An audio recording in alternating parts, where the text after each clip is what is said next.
if we could do what we're supposed to do up front and be casual and conversational, informal, it's a relaxed environment, and we ask them initially, like, what's important, what brought you in, they're not going to be reluctant to share that information. But it does happen.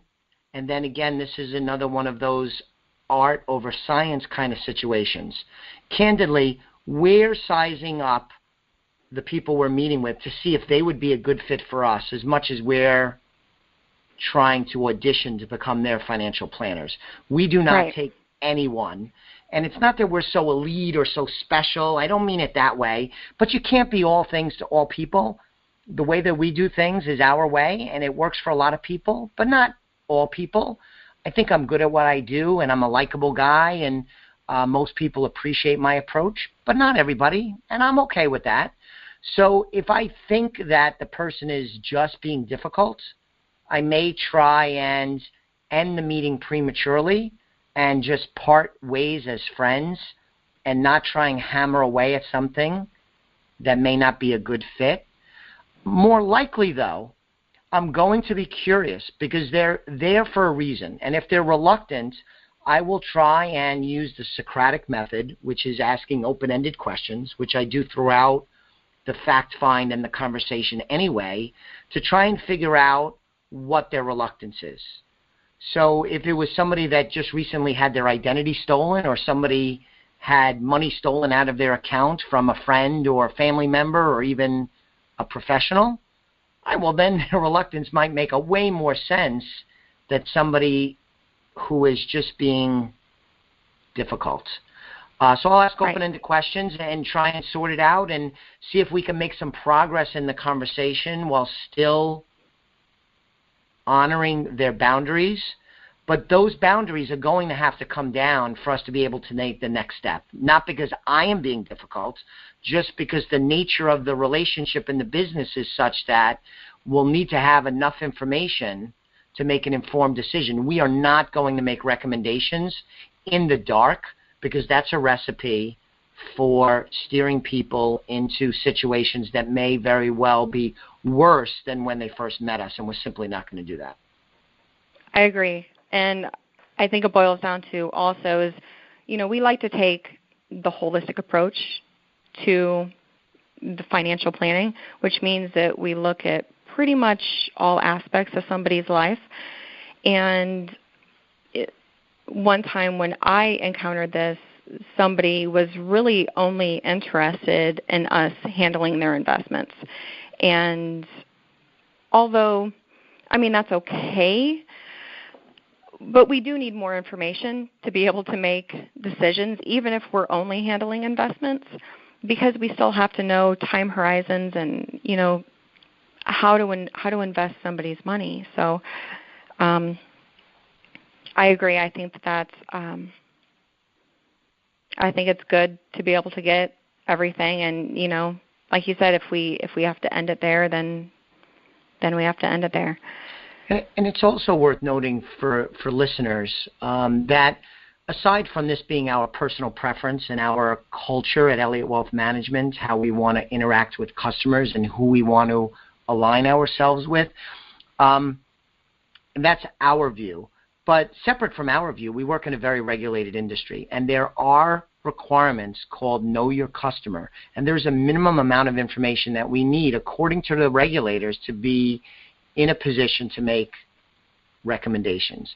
And if we violate the Know Your Customer rule, not only are we not doing right by the customer, which is not what we want to do, and we will not do that, we also are violating the terms of our licenses. I'm a certified financial planner. I abide by a code of ethics put out by the Certified Financial Planner Board, plus with the securities licenses, there's a lot of rules and regulations, and if you run afoul of those rules, you can get in lots of trouble, including getting thrown out of the industry.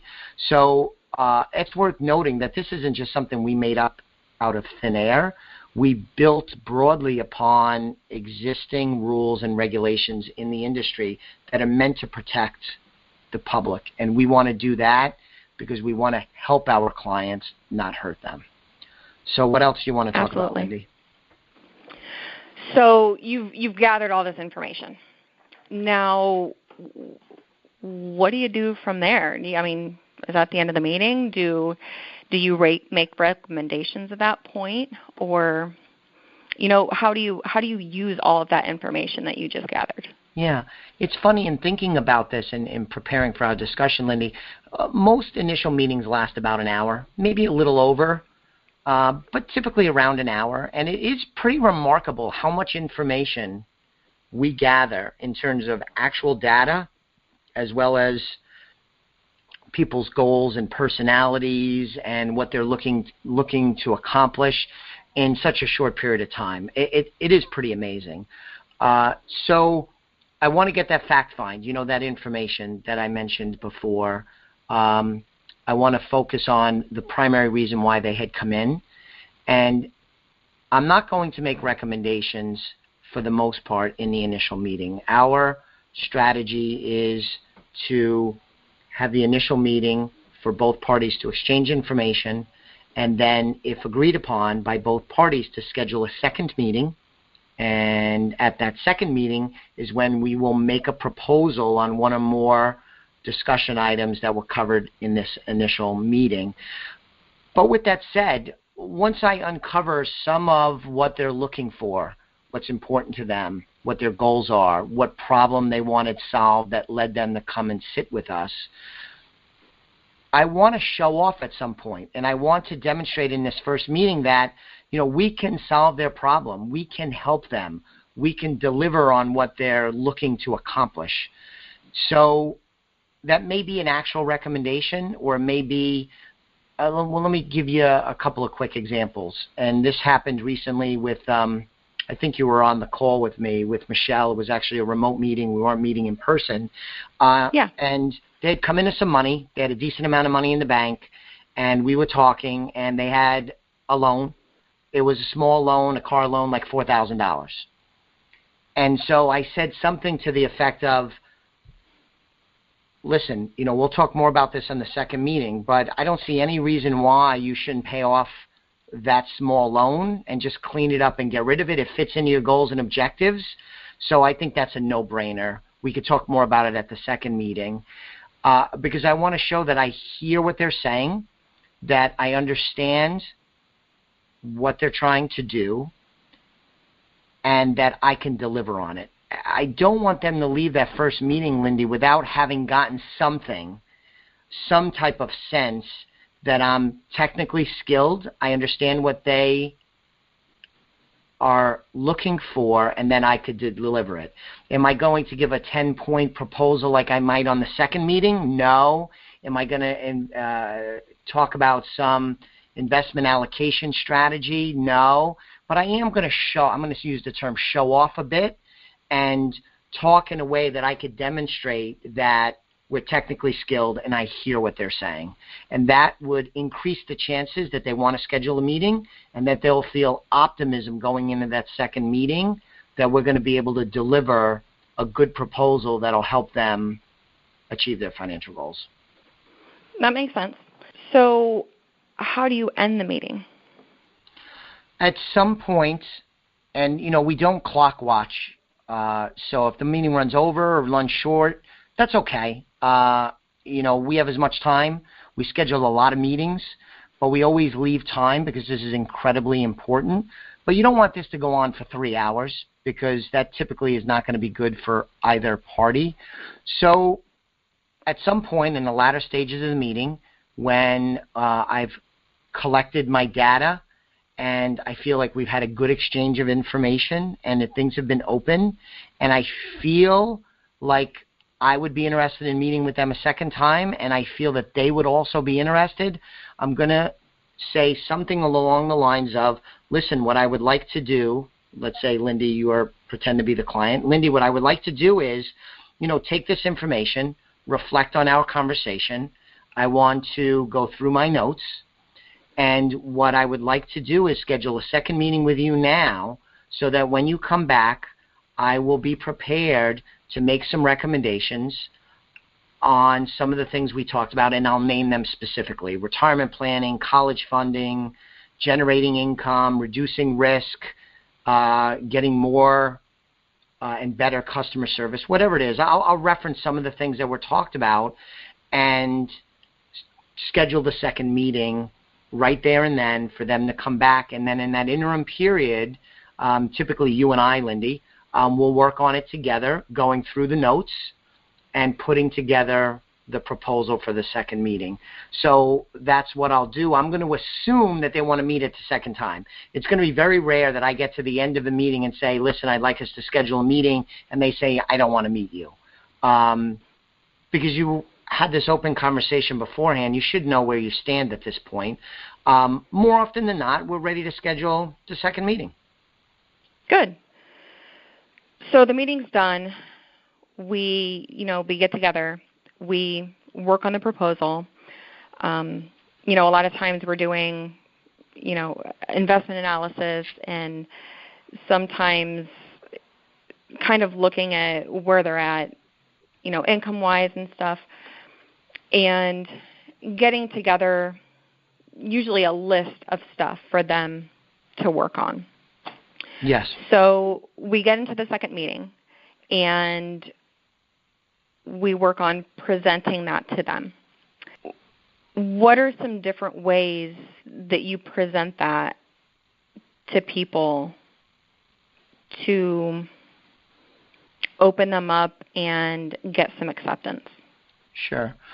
Before I answer that, let me just double back to something. At the point where I'm scheduling a second meeting, I want to reinforce much of what was reinforced in the early stages when we scheduled the first meeting, the initial meeting, as well as the early stages of the initial meeting. Say, listen, when you come back, we're going to lay out our proposal. If you're ready to move ahead, we'll have all the paperwork ready, and we could do that. Or you may want to take it home and think about it. That's okay. You don't have to decide anything on the second meeting because, again, I want the second meeting. It's still going to it'll be a little more formal because we're going to make specific recommendations and we're going to get into a little bit more of the weeds on we think you should do X, Y, and Z. But I still want it to be casual, conversational, informal, no pressure. So I'm going to want to set the expectation for the second meeting that we're going to make a proposal. And we're hoping they agree to one or more parts of the proposal, but to also reinforce if they're not ready for whatever reason, that's okay. We're in no rush. We'll go as slow or as fast as they want to do so that they don't feel uncomfortable that the second meeting they're going to end up in one of these 70s style sales meeting that is high pressure, beat you over the head to get you to say yes, because that's not what we're all about at any point in the business relationship. So I think that was worth mentioning. In terms of your question, what I will do, and you do this as well, is I'm going to redo my notes. Because the conversation I may have taken different notes kind of out of order, but I'm going to take time after the meeting and rewrite my notes and reflect on the conversation. Some things I may not have even written down that I'm going to recall and get everything down on paper. I am, again, a little old-fashioned. This is typically going to be on a yellow legal pad paper. And then from there, we'll put together the early stages of the proposal. One of the primary ways we do that is something that we call internally the financial action checklist, which is sort of a to-do list. It's broken down by category, and these are things that we want to discuss with this potential client. Some of them are recommendations, but others are things that we want to suggest get researched or things to consider. So let me talk about some of the categories. One category is financial planning. An example of that is to construct a net worth statement, to come up with a budget, to do a retirement needs analysis. Those are some examples of what might fall under the financial planning section of the financial action checklist. Another is income tax planning. It might be to do an income tax projection for the current year, might be something like consider maximizing your 401k contributions or your retirement plan contributions.